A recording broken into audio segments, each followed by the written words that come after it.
In the pre-dawn darkness of New Mexico, July 16, 1945, the world changed forever. Scientists and military officials gathered, tense with anticipation. A flash brighter than 1,000 suns erupted, ushering in the nuclear age. Oppenheimer recalled, "Now I am become death, the destroyer of worlds." Weeks later, an atomic bomb was dropped on Hiroshima, then Nagasaki. Two cities leveled, tens of thousands gone in an instant. The nuclear age exploded into the world's consciousness. Instead of retreat, nations raced to build more devastating weapons. The atom was split, and so was history. The end of World War II ushered in the Cold War, a tense standoff between the United States and the Soviet Union. Both sides believed nuclear weapons were the ultimate guarantee of security, fueling a frantic arms race.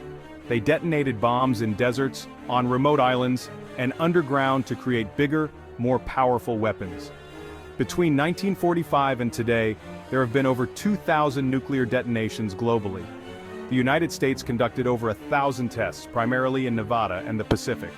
The Soviet Union followed with over 700 tests in Kazakhstan.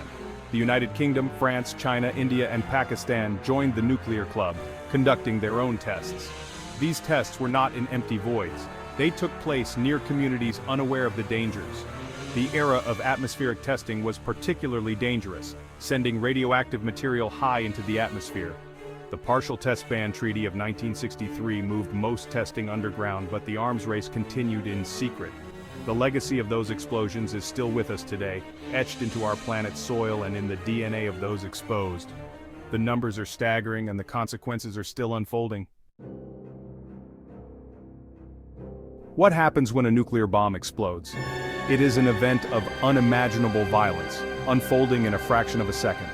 The first experience is a flash of light so intense it can cause permanent blindness, even from miles away. This light is pure energy, released from the splitting of atoms. It is followed by a wave of thermal radiation, a pulse of heat so extreme it can ignite fires and cause severe burns. Anything flammable spontaneously combusts. Next comes the blast wave, a wall of compressed air moving faster than the speed of sound. It carries immense force, capable of leveling buildings and uprooting trees. This is the primary destructive force of the bomb, responsible for widespread devastation. The third and perhaps most insidious effect is the radiation. At detonation, a burst of intense, invisible radiation is released, deadly to anyone nearby. It passes through the body, damaging cells and DNA. For survivors, this radiation can cause a swift and agonizing death from acute radiation sickness. Finally, there is the mushroom cloud, a column of superheated air, dust, and radioactive particles. As the cloud cools, radioactive particles fall back to Earth, contaminating everything they touch. The danger from a nuclear bomb does not end when the shaking stops. It has only just begun.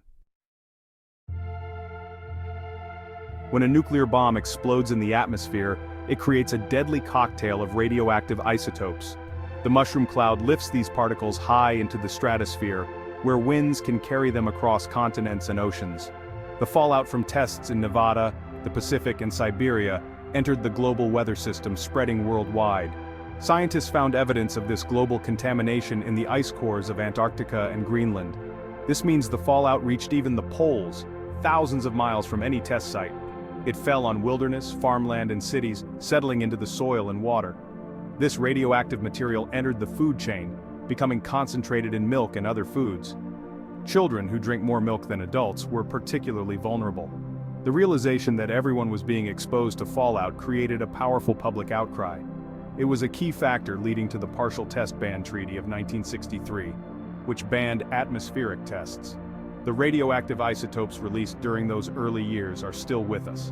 The poison we released into the wind decades ago continues to circulate in our environment today. The legacy of nuclear testing is most deeply felt in communities near test sites. The land was scarred, contaminated with radiation that will persist for thousands of years. Traditional ways of life, farming, hunting, fishing, were disrupted or made impossible. The health consequences have been catastrophic, with dramatic increases in cancer rates. The radiation affected DNA, leading to birth defects and genetic problems passed down through generations. The psychological impact has been profound, with communities often lied to by their governments. This betrayal created a deep sense of mistrust and injustice. People felt abandoned and forgotten, carrying a burden of fear.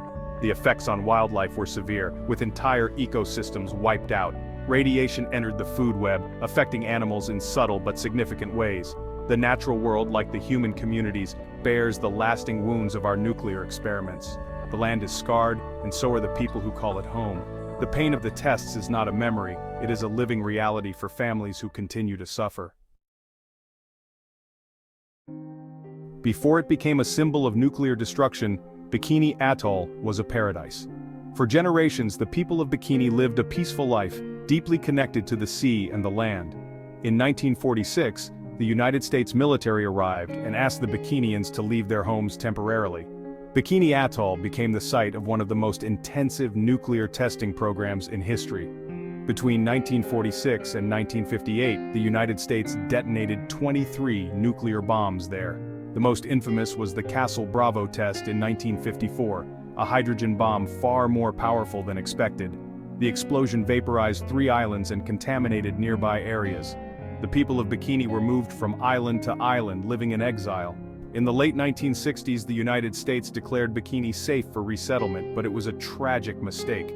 Radiation levels in the soil and food were dangerously high, and the people had to be evacuated again. Today, Bikini Atoll remains uninhabitable. The once thriving community is now scattered, living as nuclear refugees. Bikini Atoll stands as a stark example of the permanent consequences of nuclear weapons. It is a paradise lost, a home sacrificed for the sake of an arms race. The older generation still dreams of returning to the home they were forced to leave. In the vast steppes of northern Kazakhstan lies the Semipalatinsk test site, or the Polygon. From 1949 to 1989, over 450 nuclear bombs were detonated here. Hundreds of thousands of people lived in villages bordering the test site. They were never warned of the tests or evacuated, used as unwitting subjects in a cruel experiment. Soviet officials told them it was nothing to worry about. The health consequences have been devastating, with high cancer rates and genetic damage. The radiation altered DNA, leading to a horrifying rate of birth defects. The land itself is deeply contaminated, with Atomic Lake a haunting feature. The entire area remains one of the most radioactively contaminated places on Earth.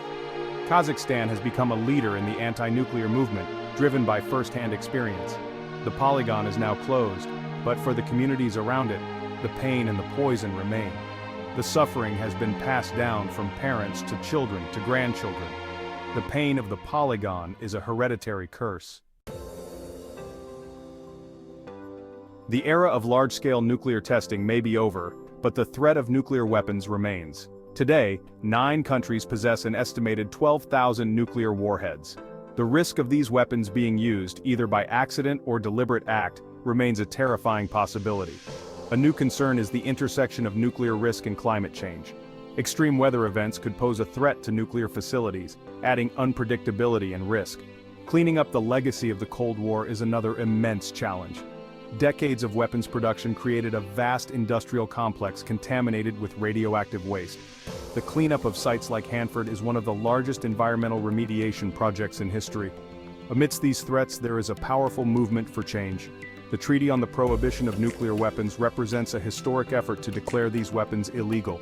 It is a sign of hope, driven by survivors and activists who believe a world without nuclear weapons is a necessity. We live on a planet fundamentally altered by our own hands. The nuclear detonations since 1945 have left an indelible mark on the global environment and human psyche. This is a legacy of fear, sickness, and profound loss. We cannot undo what has been done, but we have a responsibility to face this history head-on. Remembering is the first step. We must remember the flash of light over the New Mexico desert and the incinerated cities of Hiroshima and Nagasaki. Their stories are urgent warnings, teaching us the true cost of these weapons. Learning from this legacy is crucial. We must understand there is no such thing as a limited nuclear war. The environmental and humanitarian consequences of even a single detonation are devastating. This knowledge must inform our policies and diplomacy.